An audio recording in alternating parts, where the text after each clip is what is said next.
Yep. I'm starting at the top of the door, not on the screen stop face, but on the actual door panel itself.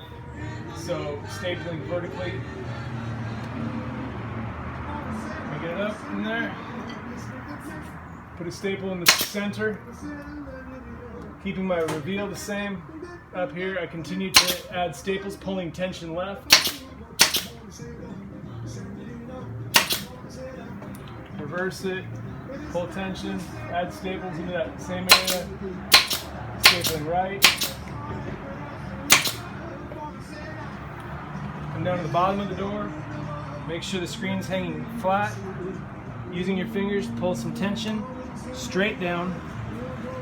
I put a couple staples in the center, and then each time I do this, I'm pulling tension down and to the left on the screen.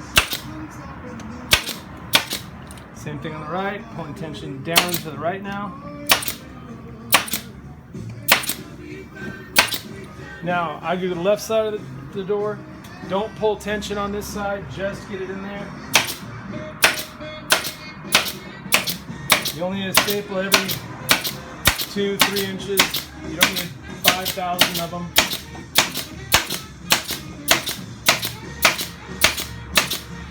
On the right side, we're pulling tension, again, straight across.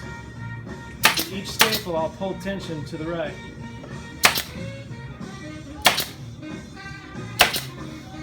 Also, my staples are being fired at an angle, not flat to screen stop. I want to cross as many of the threads of the screen as I can, so it has a less tendency to tear the screen.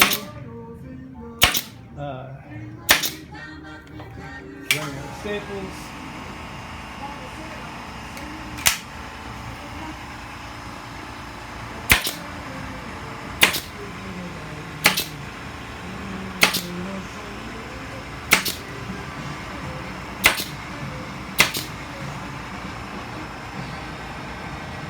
Alright, the screen's in the opening from that point on.